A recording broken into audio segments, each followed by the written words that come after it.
Welcome everyone, my name is Sasha Suda and I'm the Director and CEO of the National Gallery of Canada here in Ottawa on a beautiful day. We're so pleased that you're joining us today for a walk through the galleries. I want to start by thanking all of the amazing healthcare workers who are saving lives right now, keeping all of us safe. And I also want to thank Shiplake Properties for helping to bring art and people together at such an important time for that to happen. And I just want to again thank all of you for coming and spending your time with us. So I'm going to turn the lens to a fantastic colleague of mine, Junia Georgi, our Chief of Design, who's going to walk through the building with us and tell us about this extraordinary building that we're in. Hi, Junia. Hi, Sasha. Hi, everyone. So welcome. It's a beautiful sunny day. It's a little hot. It's a welcome heat. So as Sasha said, my name is Junia. I'm the head of design here, or the chief of design at the National Gallery of Canada. We wish you could be here with us in person, but in the meantime, while we're dealing with what is happening in the world, we will share the National Gallery with you at home. The next best thing. So we decided to give you a little visit, a little architectural tour of our building today, and to tell you a little bit about the space, the history, the architect, and yeah, I hope you'll enjoy. So we'll just maybe first of all just show you a little bit this beautiful work here by Yor Nango, a Sami artist. This is a work that Yor did as part of the Abadakone Continuous Fire for Continue exhibition. That was on view for the last few months. And in fact, what you should know is that in this space where we're standing, the main entrance, this was where, this is in fact where the entrance of the entrance for visitors is. And you can actually see here these stairs are where the original entrance used to be. We also had, right where we're standing, a desk up until very recently. We recently removed the desk and moved it up into the Great Hall in order to be able to put art, so just like Yor's piece, in our public spaces. So we have really the opportunity to experience art from the very second that you walk in, really starting off with art in this beautiful space. So to tell you a little bit about the building, or the history, I should say, of the National Gallery. So the National Gallery was in fact founded in 1880, over 100 years ago. Nevertheless, this building was built in 1988, over 100 years after the National Gallery was founded. It actually was housed in 4 different locations that were not made for a museum prior to having this museum being built to fit your national collection into it. It was in 1982 that Prime Minister you may be familiar with, Pierre Elliott Trudeau, Justin Trudeau's father, launched a Crown corporation called the Canadian Museum Construction Corporation to design and build 2 museums, the Canadian Museum of History, it was called the Museum of Man at the time, and the National Gallery of Canada. He hired, in order to do that, Jean Boggs to lead this corporation, who was a former CEO and director of the National Gallery, in fact, the first woman director. The National Gallery was, in fact, the building itself was inaugurated on May 21st, 1988, making the building mere 32 years old. We share an age. In fact, it was finished, I believe, around April of 1988, so it's really 32 years old. So as I mentioned, Jean Boggs was brought from the Philadelphia Museum of Art at the time, where she was CEO, where she was director, to lead this corporation, this Crown Corporation, in order to make these 2 beautiful buildings happen. She asked for autonomy in terms of choosing the architects, and she got that autonomy. So she reached out to a few architects, Moshe Safdie being one of them, and Douglas Cardinal being the other one.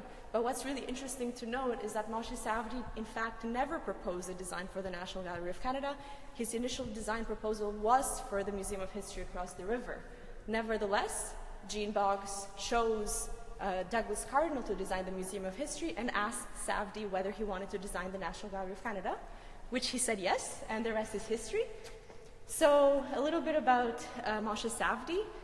He moved here from Haifa when he was 15 years old with his family, and he went to McGill University to study architecture.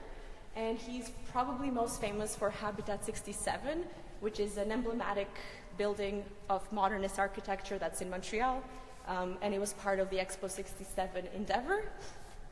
And he also has gone and built buildings across the world, had a very successful career. He's a star architect, really.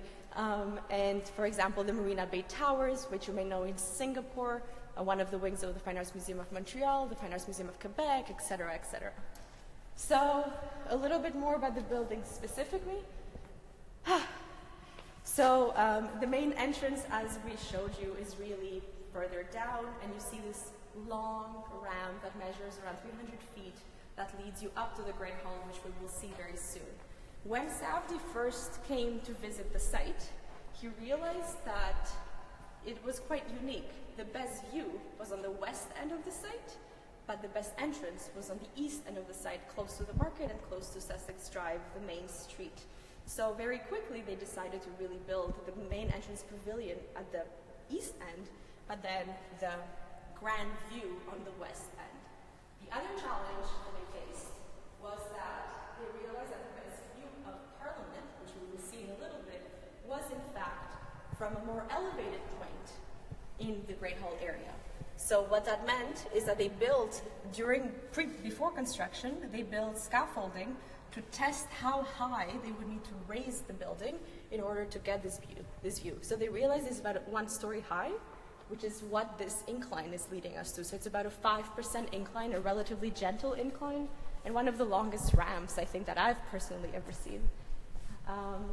So we also can see outside and all around us, we are on a wonderful site, flanked by Nepean Point on one side and Sussex on the other side. We can see the handiwork of very famous landscape architect Cornelia Oberlander, who is in her late 90s right now and has done beautiful work for the gallery and for many, many other projects in Canada. So we have the Taiga Garden on our left, and the rest of the landscape all around the building is also done by her with Moshe Safdie. And we can slowly now start seeing Parliament. One thing that's important to also know, or very interesting, is that when the building was being designed, there were 2 schemes that were really being considered. Safdie refers to them, Moshe refers to them as the introvert and the extrovert scheme, one being more inward facing, the other one being more outward facing. What that means is the introvert scheme was a scheme where this ramp or this passageway was flanked on either side by galleries, so it would have been kind of a darker space.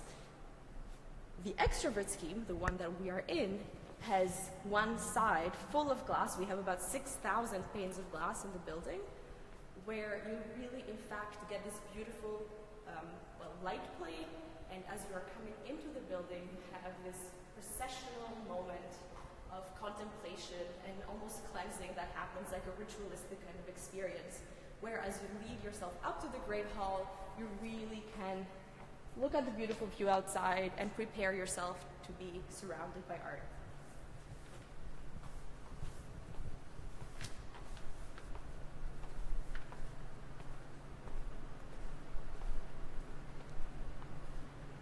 This is Danny, everyone. Hi, Danny. Danny's keeping your national collection safe. That's right. So here we are in the wonderful Great Hall. It's really a place of congregation, celebration. It's a place where we have all of our exhibition openings, various events, and it's a beautiful, beautiful space of light and shadow, and has one of the greatest view in Ottawa, I think, of Parliament Hill right here, and of Ottawa, the Ottawa River, which you can see to your right.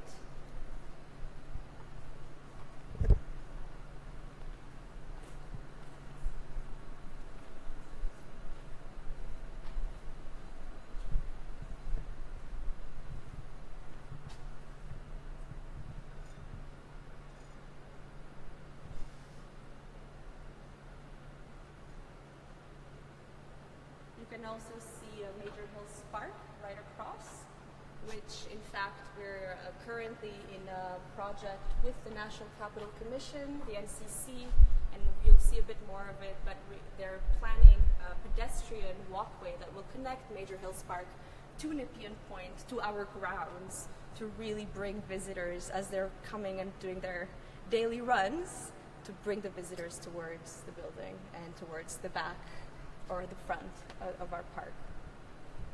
So above us is this beautiful work by Jordan Bennett called Tepkik. Jordan is a Mi'kmaq artist, and this is part of the Abadakwane Continuous Fire Feu Continu exhibition. It was installed specifically for the show, and it's been a wonderful addition to our space. It adds color and light. I hope you've seen it at night when it's lit. Oh, and I should mention the strange contraptions on the floor. Our simple LED lights. You may have seen the building glow blue at night on our Instagram posts, or maybe in person. It's to simply thank our healthcare workers for everything that they're doing. So we apologize for the slight mess. So what's interesting with the Great Hall is, as you can tell today, it's a sunny day, so there's a lot of light. We've raised all the vertical blinds for you, so you can really see outside. There are vertical blinds on most of the windows, but you can also see this beautiful array of sails that are on the ceiling, these white, beautiful sails that are retractable and really help control daylight and help really control the heat in the space. When the building inaugurated, there was these 4 huge red sails that went up and created this beautiful red color to the building, and also helped with sound control.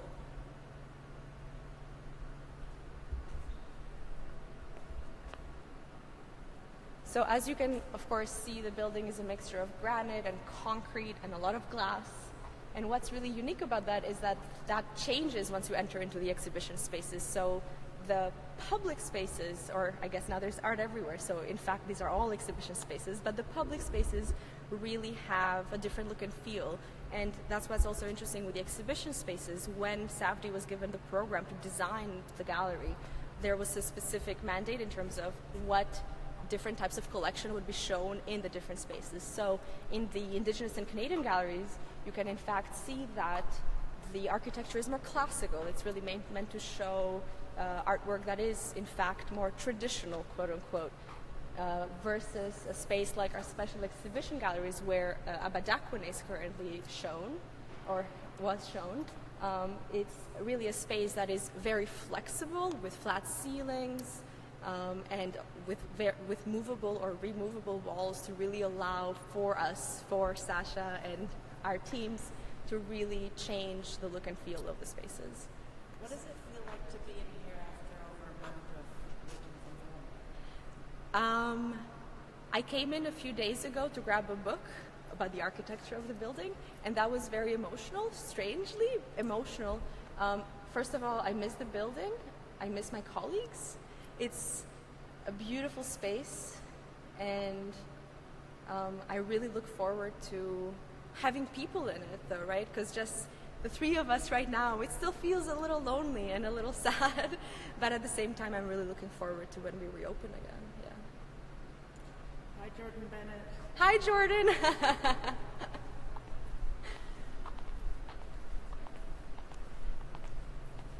So, as I mentioned, the Canadian galleries are quite unique in terms of their architectural experience.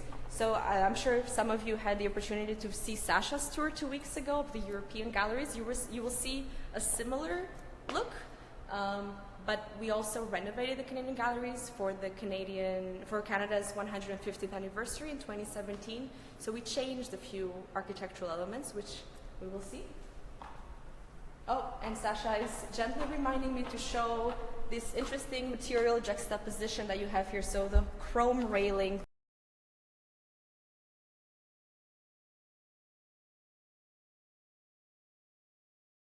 So you can really see this play of material and color that is quite unique. And in fact, when the building was being designed, the pink granite came after. They were initially considering using granite, the one that's, I believe, on Parliament Hill, and then they realized that was from the US. So they said, no, let's find Canadian.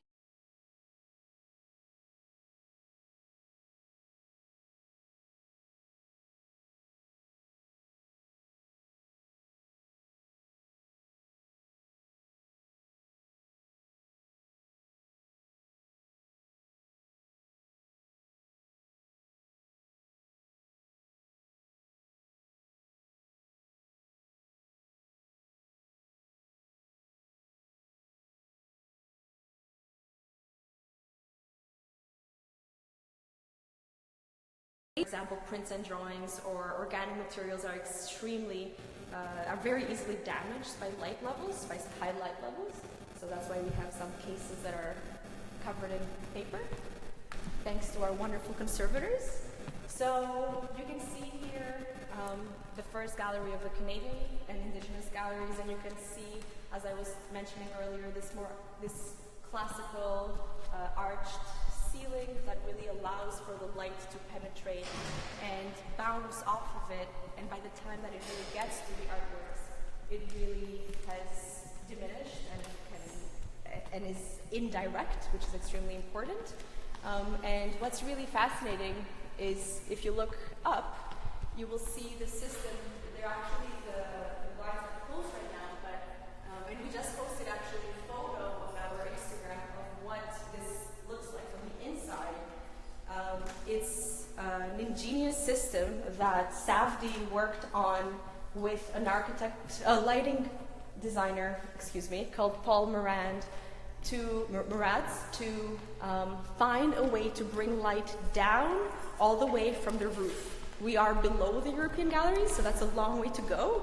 So they created these light shafts that basically use a reflective film on all walls, almost like a mirroring effect, and it bounces all the way down and brings light down here. That was very ingenious at the time, and in fact, in order to prove that it worked, because there was no computer software at the time to test these types of things, they actually built a 1-to-1 scale mock-up to see whether it would work, and it did. So, yeah. We talk a lot about hierarchies of light in Yes. our world, and I think I loved talking to Moshe about this myself, because he talked about the fact that just because the galleries on the second floor have closer access to natural light doesn't mean that the Canadian collection shouldn't. So they went to great lengths, as Junior's described, to do that. It's one of my favorite fun facts. And when you come back, you'll have to go look through those portholes. They're amongst my favorites. So we are now in one of the two courtyards that the gallery has. This is, we call it internally the water court, and then we have the garden court that we'll see in a little bit. So this water court, not only does it in fact provide light yet again to the ground floor, because we now are one level higher, right, than where we came in from, to our water court foyer, where our groups and our families regroup. But it's also this moment of pause, of contemplation, of respite in a way, because as you walk through the Canadian galleries, at some point you want to rest and to really just have a moment to yourself. So these courtyards, I believe, are really inspired from Safdie's Middle Eastern upbringing. These types of courtyards could be found in homes all the way back, dating 6000 BC in the Jordan Valley, and we see them in Italian homes and Spanish homes. It's a very common kind of experience, but I think it's a wonderful place that I really encourage you to come and visit. During Canada Day, this place is very busy. Everyone's sitting, resting, because they've had a very long day of walking about the city of Ottawa. This is the first time I've seen it without water. There's a little bit of water.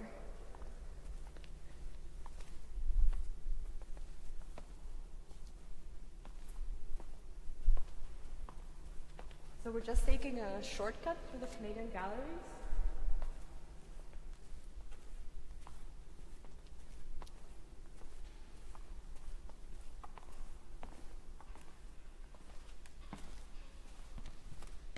So maybe I'll just mention it a little bit while we're walking, and I'll let you enjoy what we kind of do in design, or as designers in a museum. I often get the question, because I am trained as an architect, why museums? It's not architecture pure and simple, but it really can be anything and everything. So it's visitor experience, it's accessibility, I was going to say accountability, it's accessibility, it's wall colors, it's spatial configurations, it's visitor journeys, and anything from wayfinding to graphics and lighting. So how can we make you feel warm and welcome in our spaces and have you leave happy, or at least feel like you enjoyed yourselves? So that's kind of what we do, and I think that's what we all do in many respects. And yeah, we work collaboratively with the entire institution, so it's pretty fun. So these are some of the cases that we did for the Canadian galleries that are very tall, so you can really see through them. I was also mentioning the renovation, so one of the things that we did is we really toned down the saturation of the floors so that the artwork stands out more. These are oak floors, so they're actually quite warm, and they were almost orange because of the 25-year aging that they had at that point. So here we are now at the passageway linking us into the contemporary galleries. So as you can see, there is a sudden change in material and in architecture. So we now are walking on blonde maple, a very light and more contemporary or modern color. Our ceilings are flat, our walls are rectilinear, obviously, and white most of the time. We really are in more of a white cube experience in order to really display contemporary art as well as we can. So you can really see how through the program that Safdie was given, each space is modulated differently. So here again, this is one of, and you can see this gallery from upstairs as well. You can see the exposed concrete, the granite on the floor, so you can really see a very different type of architecture to what we just went through in the Canadian galleries. And yet again, if we were to go into our prints and drawings galleries, or our photography galleries, you would see that again, the architecture is different. The ceilings are lower because the works tend to be smaller. The floor is carpeted because of the sound of the lower ceilings. And then in the special exhibition galleries, the floor is yet different, the ceilings are higher, etc., etc. So every space is modulated differently in order to ensure that the visitor can experience the space as well as they can.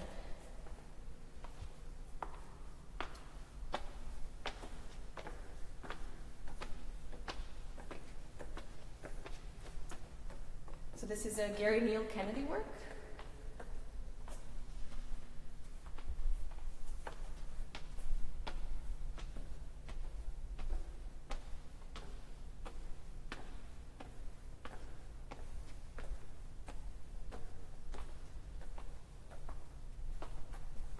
So we are now going up a flight of stairs, as you can see, onto the second floor of the contemporary galleries.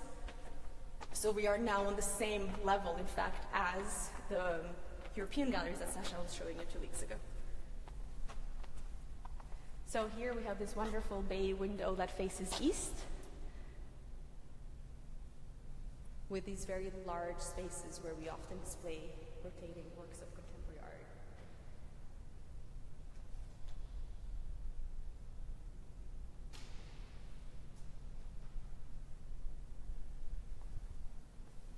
So you may see, for example, some similarities between this space, this geometric ceiling, to the Voice of Fire room that Sasha showed you 2 weeks ago.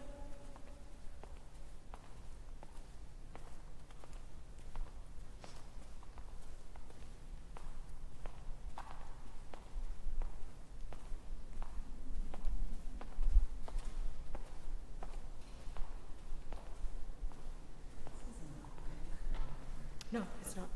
So this is not pink granite, Sasha pointed out. So the granite on our floors is different than what's on the walls.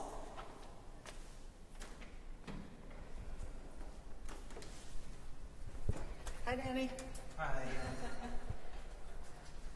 Here's Danny again, and here we have a beautiful work as part of the Abadakwane Continuous Fire Feu Continu exhibition by Mata Aho, a collective of 4 women artists, Maori artists, so from New Zealand, and it's called Aka. What's your favorite space in the gallery? Someone just asked. I think I'm partial to the Voice of Fire room, I want to say, just because of its size and scale and how it's so different from everything else. Yeah. How about you, Danny? What's your favorite space in the gallery? Right now is probably the Great Hall, mostly because of Jordan Bennett's artwork and how it like takes an area that's just like gray and adds like color and like curves to an area that's just full of straight lines, and it's great for pictures. That is true. So, yeah. Interesting. No problem. So, as I was saying on the French tour a little earlier, one thing that's really interesting is these, and I think that's what makes our job really interesting in a museum, and things that you would potentially not think of, is hanging something like this. When this shipped in a crate all the way from New Zealand, almost fully complete, and we worked really closely with our technical services department, with our facilities department, with an external engineer, hi Tony, to make this happen, in order to make sure that it hangs well, it's safe for visitors, and it also is aesthetically pleasing, right? So that it's placed properly, that the geometry of the hanging system is not overwhelming to visitors. So there's all these thoughts and preoccupations that we have to make it look as seamless as possible for you when you come and visit. Yeah. Rita was just mentioning that the library is a great space. I know, haha. How did you know we were taking you there next? So one thing to mention before we go see the library is this wonderful light play that always happens in the building. So when we did the tour at 1 p.m. In French, the lighting was different. So I think that's what's fascinating with this building, because of all of this glass. Every second, every moment, the light changes, and it really modulates the space beautifully. I think my favorite time is when the light is coming so sharp and it's grazing the pink granite, and you see the texture of something that appears very flat, and you really see that texture modulated.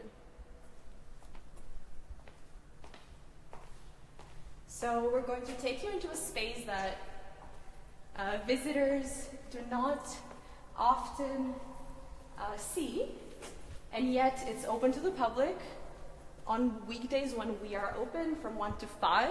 So Cindy, our chief of the library, said you're all welcome to come and see her. It's a space that has one of the most beautiful views and one of the most secret views somehow of the gallery. And it also holds the largest collection of art books in Canada, which is quite special. So you can come here, you can browse the collection. It's not a lending library, so you cannot take the books out, but you're welcome to come and browse. You're welcome to come and not browse. There's Wi-Fi, there's a wonderful view, there's tables that are original to the building, onto which you can sit and read a book. And my favorite detail, the original carpet. It's probably the last remaining original carpet in the building. The best moment in the whole gallery is where concrete meets carpet. So here you can see it's interesting. It's a different type of treatment on the concrete than what we saw outside. So, and you can see this wonderful staircase that takes you down to the library vaults and the library offices. And again, this space is quite unique in its architecture. It's very different from any other space. When I first saw the library, I was surprised because it really doesn't resemble what we've seen elsewhere. So, and one thing I forgot to mention when we were standing right outside the space is to point to you, and we can see it here, the beautiful, our curatorial offices. So this is where, the other way, while Sasha is done panning, we will show you.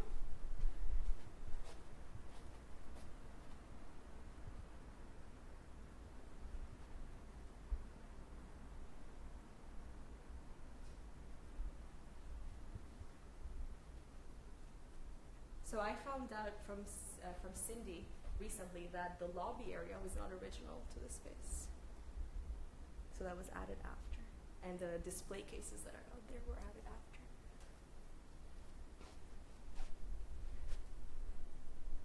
Somebody just said it's just like a gentleman's room.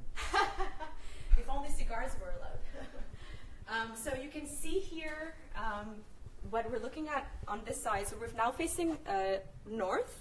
So you can see Gatineau right across the river. You can in fact see the Museum of History right there, that Douglas Cardinal design.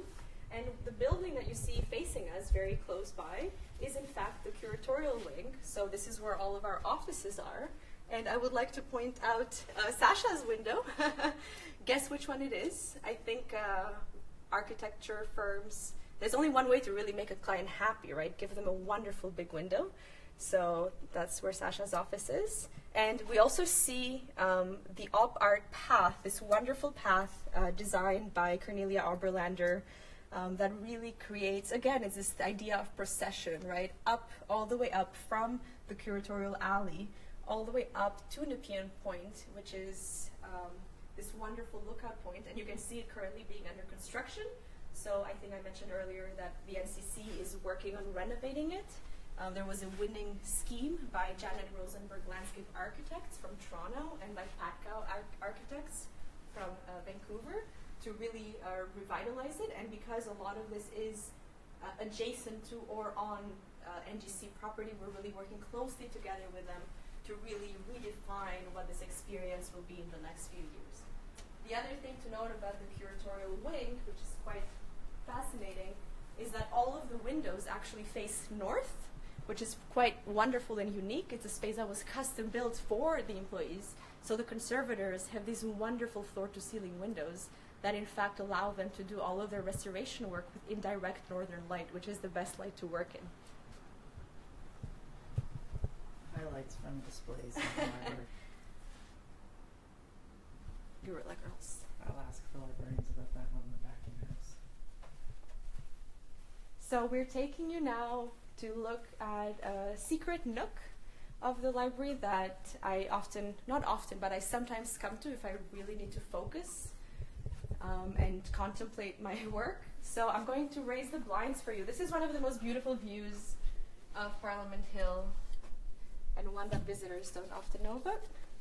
So I'm just going to make way for Sasha here to go up and show you.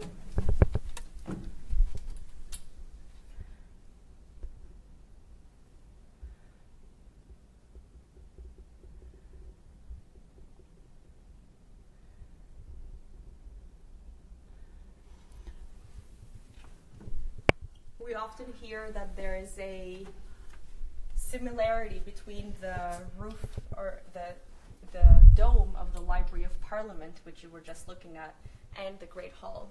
Architecturally or geometrically, there's a similarity, which I think is quite interesting, this element of mirroring that happens. So our plants are still getting watered, which is great.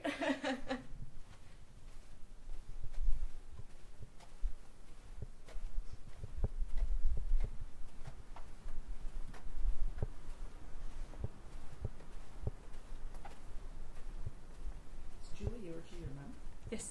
She's very active in the comments. Oh, no. I think you have to say hi. Hi, Mom. Hi, Jason.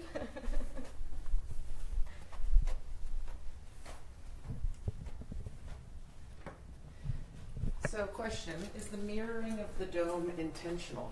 That's a great question. Depends who you ask. I think in my readings, many people interpret it as intentional, other ones don't. So if you, I haven't asked Moshe Safdie this specific question. We will ask him next time we see him. I think it really depends on your interpretation. Is this building making reference to the library before? Making reference to the library roof? I'm not sure. I wouldn't be surprised if it was intentional, but there was also some readings that I did where it was actually inspired by some geometric pyramidal forms that are very ancient, and I apologize, I forget which part of the world they came from, but it really depends on the readings that I've done. There isn't a consistent answer. And does it feel weird to be walking around with more people in the building? Absolutely. Yes, it does. I really look forward to this building, to the building having life breathed into it again once the people come, once you guys come. So I just wanted to scoot over here before we end, just to show the view of the Great Hall from the second level, and to say that you can experience the architecture from so many different perspectives. That is one of the real magical aspects of the building. And somebody's asking if you can talk about the acoustic reverb in the NGC. Interesting. So there's a lot of glass. We've noticed a slight, an improvement through Jordan's work. Actually, I did notice. It's challenging, but I also know that I mentioned those four huge red sails that were initially installed for the opening of the building. And based on a conversation with Moshe Safdie, those were in fact there to not only help control light and add a beautiful red Canadian color to the building, but also to help with acoustics, which is quite fascinating to me. I know that we have our audio technicians that really work hard to make acoustics as good as possible during events. But it's definitely, and these sails also help a little bit, for sure. Yeah. So I think we're going to walk down the stairs now. And if folks want to ask some questions, maybe you could send those along. And as when we get to the bottom of the stairs, I can pose them to Julia. Some of you are asking about the chapel. Others are asking about the interior garden. We'll take those as recommendations for future tours. Absolutely. And thank you all for being here, and keep with us. In the meantime, if you have some questions, please send them our way. Definitely the history of the chapel is a book all of its own, which is quite a fascinating story. So the chapel was was demolished. In fact, it was on Rideau Street, and it was saved. And I think Moshe Safdie had a big role to play in it being brought into this building. And we're not visiting today, sadly, but Sasha did show a glimpse of it 2 weeks ago. And it was in fact recreated from the pieces that they had demolished, fully intact in the National Gallery of Canada, which is kind of a unique hidden gem that a lot of people may not know about. So yeah, it's a beautiful space. So we're about to take what we internally lovingly call the elephant stairs. We can also call them donkey stairs, depending on the size of your footstep or of their footstep. So this trope, this system, you may see in quite a few Moshe Safdie buildings.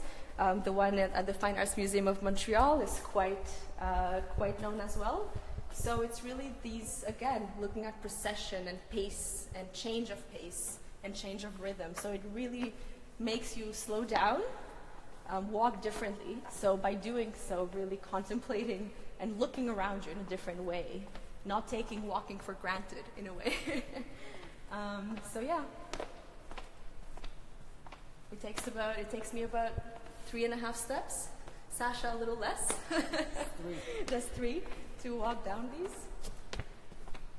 And a lot of visitors often ask us about these little blue elements on the wall, this beautiful color. So these are simple air returns, air vents. You'll see these in a few Moshe Safdie buildings that I've seen, so it's quite interesting. It's like this little architectural element of his touch in a way. National Gallery expert and historian Paul Bay has persuaded me. He calls these stairs the monastery stairs. Oh, I like that. Very Petra-esque. Yes.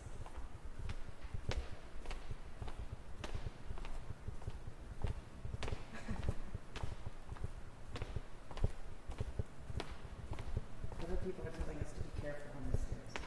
Which is why we're not talking too much as we're going down them. And lots of people saying how similar they are to the Musée de Beaux-Arts. Yes, I believe, and don't quote me on this, but I believe these are longer. This is just from personal experience. These are longer and a little more comfortable, just because they feel less like steps and more like a path with steps in it. The Montreal ones, I think, are a bit more abrupt. Okay, any questions? Last call? All right. Well, we want to thank all of you. Again, I'm Sasha Suda. I'm the Director and CEO of the National Gallery of Canada. We're so happy to have you join us today. We're so lucky at the gallery to have someone as knowledgeable, trained as an architect, Julie Yorgi, walk through the building with us today. And we hope you'll join us again soon and send us your suggestions. What would you like to see? We love seeing you. All the best. And thanks to Shiplake Properties for making it possible. And Julia, your last chance to say goodbye. Thank you so much. This was a new experience. It's been lovely. And I hope to see you guys in the building very soon. Fantastic. Thanks, everybody. Thanks, Shiplake.